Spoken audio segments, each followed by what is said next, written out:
Hello and welcome to today's video.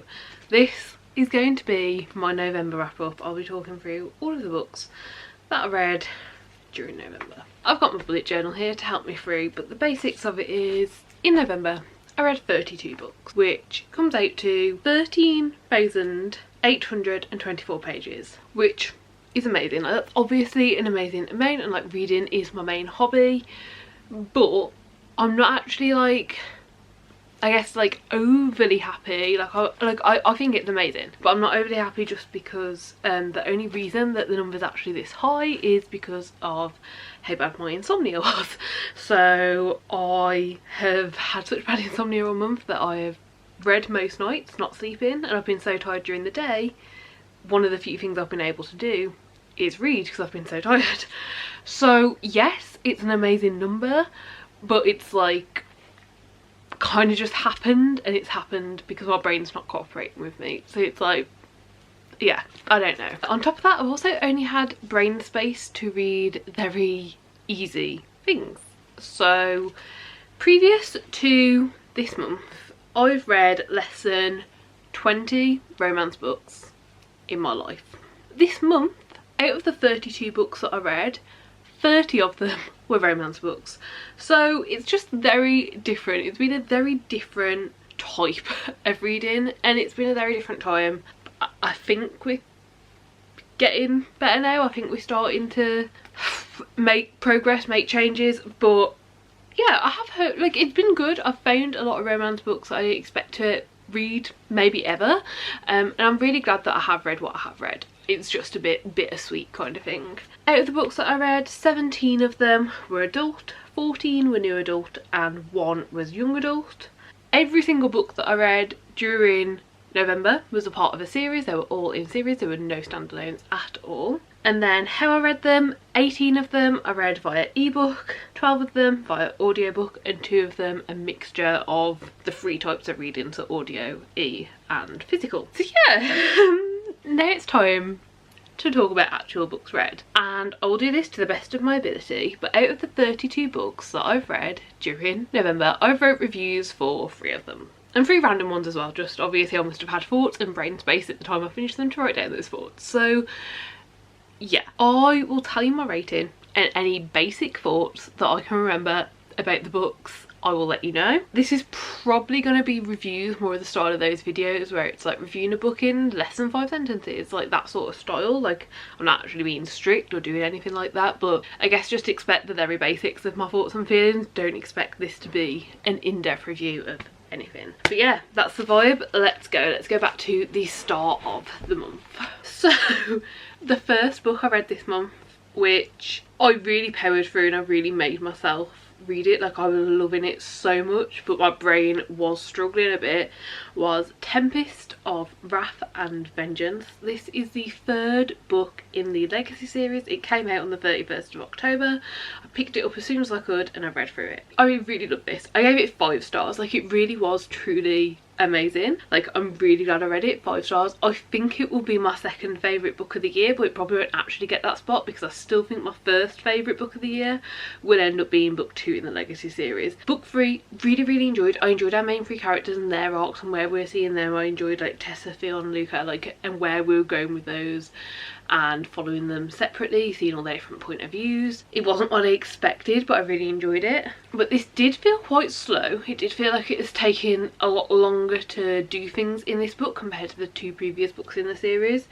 And then the other thing was, there's like, I don't even know if it's a secondary plot or like a 3rd plot or a 4th plot or something, but there's another plot with 2 characters. At the end of book 2, no idea where that plot was going, but like open to many possibilities. And the characters were Axel and Kat, and essentially I just really didn't like where that ended up going. I didn't enjoy it, I didn't like it, and that really surprised me because previous to this book they were 2 of my favourite characters and I just didn't enjoy the plot lines that we ended up going down. So yeah, that's that. I haven't wrote anything down here, literally a blank page. So at some point I will write down thoughts and try and think of more that I thought throughout it. I definitely highlighted a lot of this. I read it on the Kindle and I know I've got lots of highlights throughout it, but for right now that's it. So let's move on. The next book I read was Always Only You. This is the second book in the Bergman Brothers series and I gave it 2.5 stars. This was Ren and Frankie's book. So Ren is the brother, Frankie is known throughout book one, like we do see a bit of her. She is on the team, like she does, I think it's PR for the team, like she's like the social media person. I overall liked their characters. I thought the characters were good. I thought it was quite sweet, like it was alright, but it didn't really stick out to me, and it also had quite a few references to certain fantasy series that we don't talk about, written by she who will not be named, and it was just unnecessary. I don't know when this one came out, but when I read book one in this series there were references to it and I checked and it came out at a time past when it was appropriate to be doing that. So this had less, and it did have a moment of talking about enjoying said series even though you disagree with the author and stuff like that, and it had that, but it felt forced and I didn't like it, and it still took me out of the story and made me think less of it. So yeah, I really like the dog. That's about all I can remember, to be honest. Then we had book 3 in the series, which is Ever After Always, and I gave this 2 stars. I'm not surprised by that, to be honest. I knew that this was going to be like the book that I had to get through if I was going to read this whole series, because it was second chance. This one we follow Aiden and Freya. Aiden we see in book 1, he's like the teacher that we see in book 1 of this series, and Freya is the sister that is, yeah, part of the Bergman family. I thought it was okay. It wasn't second chance as bad as I expected. Like, they never actually broke up. They both decided to work through this and it was second chance in that sense. So I get why it's like grouped together as like a second chance romance in terms of like telling you what the trope is, but it didn't 100% do that. But to be honest, like the whole issues, the whole problems, it was just stuff that I didn't care about. I couldn't get behind, I didn't care. I don't think I cared at all throughout the book. Then I read With You Forever. This is, it must be the 4th book in the series, and this follows Axel and Rooney. I really like this one, gave it 3.5 stars. This was the book where I realised I'm not sure if there will be books in this series that will ever get 5 stars, because I realised that something throughout this series is that they all have quite lacklustre endings. All of the endings were things that were quite disappointing. I don't love epilogues as it is, but normally when a book ends you get like a little bit of time with the characters, you know, maybe like a chapter or 2, even if it's not an epilogue, like you see that ending through. These books just don't do that. I did really like the characters. This one didn't have any of the things in it that I disliked about previous books in the series. 3.5 stars. I had a fun time, I had a good time, I didn't want to put it down, but I just wish it was a little bit longer. Oh, and also there's a dog and a cat in this one and I really liked that. Then sticking with the same series, I read Everything for You. This is the 5th book in the Bergman Brothers series, and this one follows Oliver and Gavin. Oliver is one of the brothers and Gavin is the love interest in this one, and this was like soccer and age gap, but the age gap didn't seem weird, to be honest. Like, I can't remember how many years apart it was, but they played on the same team and were like, you know, friends, associates because of that, so it didn't seem all that weird. Jafar, what are you doing, lovely? Do you want to come here?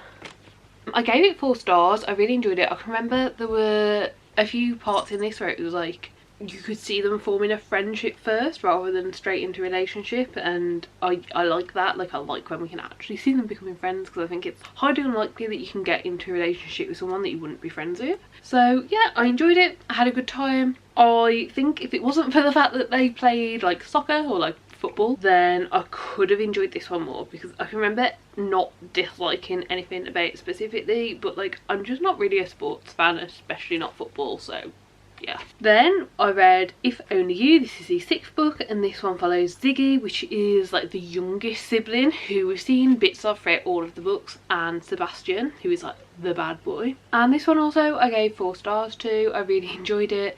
I thought it was a lot more fun than the others. Like, I can just remember throughout it having fun. Like, there was lots of like antics and hijinks, and this one was like bad boy, and it was fake dating as well. That was one, and I think this is when I realised like I do enjoy fake dating, and that has been something that like I've known going into books since this, that like if it has some like fake dating in, like it's going to be a really fun, goofy, like silly time, and I enjoy that. So yeah, there's not really much else to add. I can't remember much more about it. And then the final book in this series, which is the 7th book, is Only and Forever. I also gave this one 4 stars. This one is Virgo?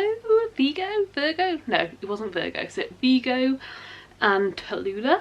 This I enjoyed in the moment, but thinking back on it, I don't think it was 4 stars the same as the previous 2 books in the series were 4 stars. I don't think I enjoyed this one as much as I did the previous 2, but I did have fun, and it was in a bookstore, so we got all like the bookish goodness with it, and there was forced proximity because they have to like live together at some point to like help each other out. So it was really fun. And to be fair, what could have pushed me over at the time of reading this was the amount of animals in it. I think there was like 2 dogs and 5 cats and like some other animals throughout, and I remember having fun throughout it. I remember not wanting to put it down. I just don't think it stands out as much as the others do. Then I read a book called Until You. This was one that was like the audio book of it was free on Audible if you've got a membership, and I listened to it. I gave it 2 stars. I didn't enjoy it. This is one of the few that I've actually reviewed, and I can see here that my first line is, don't have a lot to say about this, it was pretty shit really. Yeah, obviously I was struggling because like that's mainly what I wrote about in this review.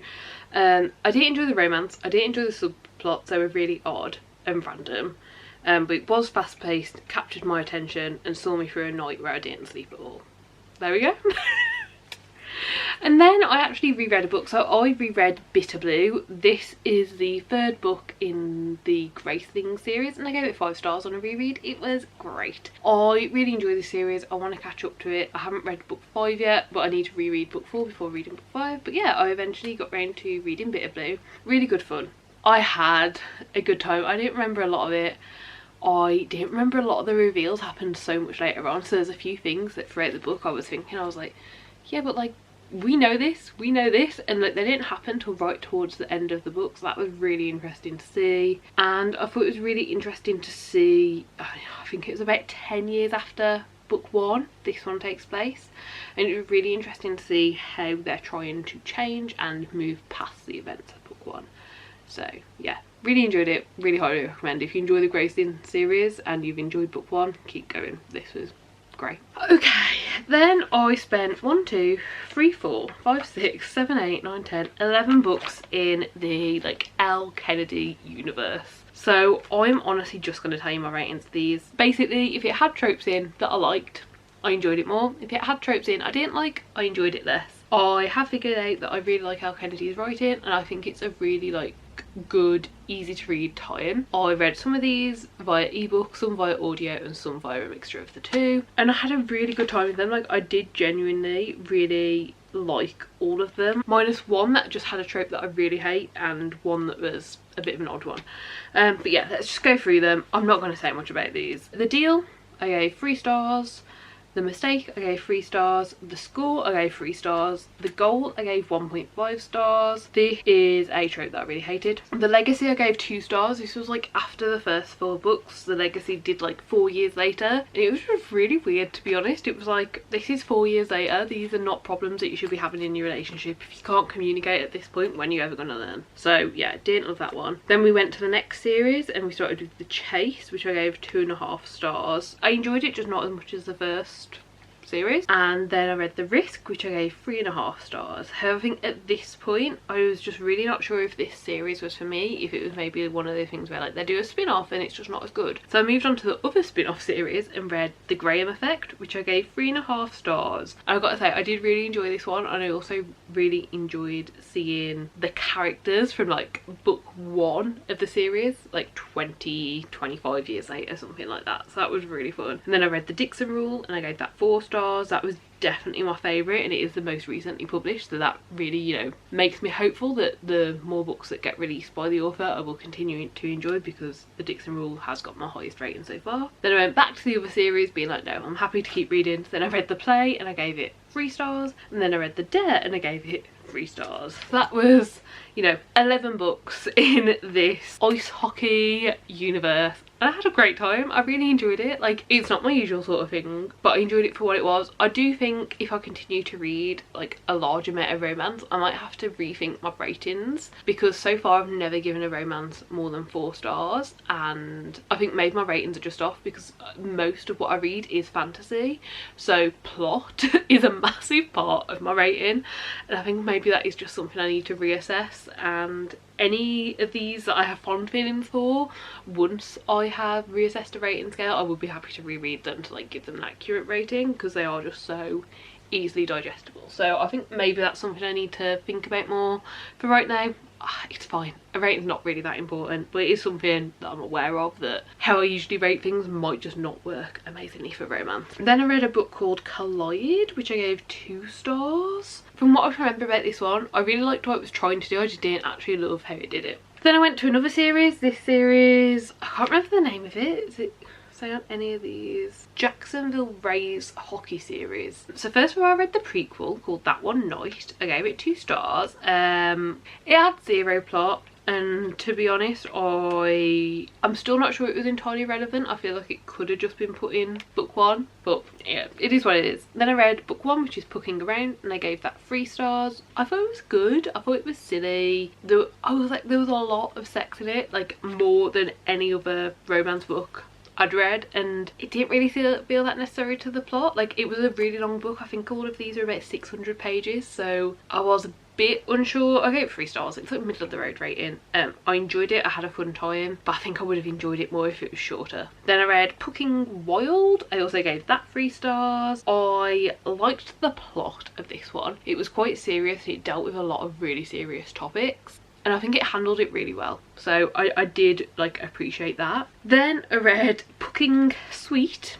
I gave this 2.5 stars, which might seem like a bad rating compared to what I've been rating all these romance books, but this has one of my most hated tropes in it, like something that I normally just refuse to read about when it comes up in a book. I will quite often not read about it, you know, and at this time this is the most recent one out of this series. I don't know if there will be any more, so you know, I've never read a book that isn't part of a series, and I felt like I've had to push through. So yeah, I will say what the trope is, because if you read this series in order, which I think they're technically interconnected standalones, but like realistically you're going to read them in order. So this is book 3. In book 2 it is revealed what the plot of book 3 will revolve around, but I do think it's important to note it doesn't happen till 70% of the way through book 3. So if you're not interested, skip forward 20 seconds. But it is accidental pregnancy, and it's like unknown who the father is, and that was revealed in book 2, but as very much a side conversation, whereas in book 3 at the 70% mark that becomes a massive part of the plot, and it was I didn't like it, but I enjoyed the first 70% basically. Like up until that 70% point I really enjoyed the book. Then I read another series. What's this series called? Rules of the Game series. I read book 1 called Offside, and I gave it 2.5 stars. I liked it, but I don't know, there was just something slightly off about it, and I can't remember exactly what it was. I can remember in book 2 I enjoyed it way more than book 1, but the pacing was off, so maybe it was the pacing in book 1, but to be honest I can't remember. I can remember enjoying the characters and thinking it was fine enough that I'd be willing to continue on in the series, which I did. So I read book 2, which is called Shut Out, and I gave that 3.5 stars. I really enjoyed it. This is another one I've wrote a review for, so I liked the story, I liked the plot, and I really liked the characters. The pacing was really weird and seemed to take place over a short amount of time, but like more was happening emotionally during that time than was possible. I really liked the pink coffee machine part, and I really liked the slow forming relationship with clear communication. Also important for this one, and it is something that's advertised, so I do think it's okay to say, but something that is advertised with it is there is no third act breakup. Like, it doesn't have the stupid third act breakup, which by this point in my reading romance I was really getting fed up of. So yeah, no stupid third act breakup in this one. Okay, we've still got 5 more books to go. It feels like we've been doing this for ages, but yeah, still 5 more books somehow, and I don't think I'm talking very much about them, so yeah. I read 4 books in, I have no idea what this series is called. Book 1 is Mile High, and I gave that 3 stars. This is like, I don't even know what tropes are in this one, honestly. It's like, I think this one's hockey and an air hostess, but the air hostess is part of the like hockey team's Air Hostess. I didn't think I was going to enjoy it. I picked it up because it was on Kindle Unlimited and it was late at night and I was scrolling and I needed something. I did not think I was going to enjoy this one, but I really, really did. Enough that I read the rest of the series. 3 stars. I did like it. I really enjoyed the animal moments in it. One of our main characters volunteers at a dog shelter. I really enjoyed that part of it. I can't remember much more, honestly. Then I read Right Move. This one I gave 3.5 stars. This one follows Ryan and Indy, and Ryan is the brother to our main character Stevie in the first one. And I enjoyed this one a bit more. It was like, it's forced proximity. They were living together because one of them didn't have anywhere to live, and it was fake dating, which we've already figured out I have a lot of fun with fake dating. So I did have a good time with this one. I enjoyed it, and I thought the conversations they were having were like really like important, and I don't know, like the communication was just good in this. Like there were tiffs and there were moments where things weren't going smooth, but overall I felt like they were all handled pretty well, and yeah, like overall I enjoyed it. Then I read Caught Up, and this is the one that I was most worried about in this series. I ended up giving it 2.5 stars, but the very basics of it is one of our main characters in this one, Kai, is like a single dad, and apparently in romance like a single dad is a trope. Not for me. I liked it in spite of it, not because of it. Like I liked the scenes of them together, I liked them working together, I liked like the cooking and the baking and like being there for each other and all that sort of stuff. 2.5 stars was like a I don't know, maybe I shouldn't have given it 2.5 stars because there was a lot of this book I didn't like. Like I didn't like the whole child thing, but for how much I thought I was going to dislike it but wanted to continue on with the series, I kind of felt like I had to read it. Like it wasn't as bad as I thought it was going to be, so do with that what you will. And then I read Play Along, which is currently the latest book out in this series, although there is going to be a 5th one out next year. And Play Along I gave 4 stars, so it is my favourite of the series so far. This one follows Kennedy and Isaiah, and I don't know what happened here because I did not expect to like it as much as I did, but it was just really fun. It was very like, you know when you watch a movie and just like awkward situation after awkward situation after awkward situation happens, and it's like, I don't think it really works in movies. I've never seen one where it works, but that was kind of the whole thing in this book, and it really worked. So it was like, this book starts out with them getting drunkenly married in Vegas, and it goes on from there, and it just keeps getting more and more stupid, but in a way that really, really worked. Like I had a lot of fun with it, and I thought it was a good time. And then, you know, I can't remember what percentage, but a good point into it, they actually realised like, oh look, they might actually like each other, like maybe this could be something serious. And I enjoyed it. I really enjoyed it for what it was. I had a fun time with it, yeah.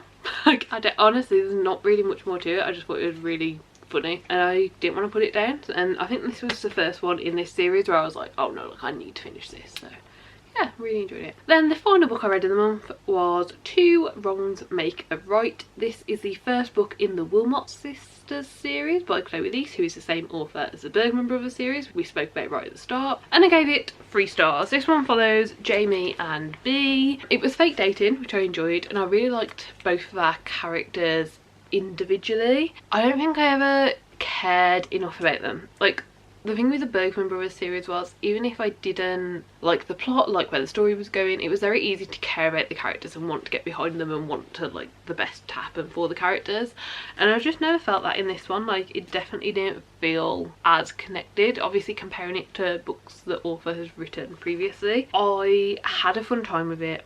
I thought it was a bit silly. The third act breakup was absolute joke. Like I was just like, whatever. So yeah, I have mixed feelings about it, so I just gave it a middle of the road rating because I feel like the first, I don't know, half of it I really enjoyed, and the second half of it not so much. But like not half and half, it was more like the first 25% I really liked, and then I didn't like 5%, and then I did like 5%, and then I didn't like 30%, and like so on and so forth, and it really just felt 50-50 as to do I like this or not. So that was my final book of the month, and that is all of the books that I read during November. I am hoping for a happier, healthier time during December, so hopefully I will come back to you in what will be the new year, the next time you see a video like this, and hopefully I'll have read a more decent amount, you know. Like I'd still be happy with like a 12. Like 12 has been a great number this year, so yeah, we'll wait and see, but I'm excited to keep reading. I think overall I'm happy with the books. I feel like I've learned a lot about myself. Even the books I haven't enjoyed, they've helped me learn. Like I don't know enough about myself and the romance genre to like easily pick out books and know I'm going to enjoy them. So obviously the only real way to do that is to read them. I was lucky enough with fantasy that I learned that when I was like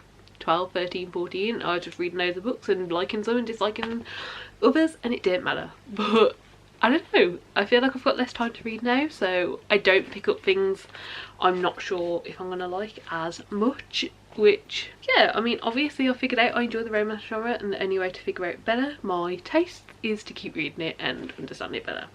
So yeah, that's everything. I really hope you enjoyed the video. I will be back start of January with my December wrap up. We'll see how December goes, but that's it for now. Let me know down below your favourite book of November. Mine was well, actually I had 2 5-stars, but one of them was a reread, so my actual favourite was definitely Tempest of Wrath and Vengeance, which was the very first book that I read during the month.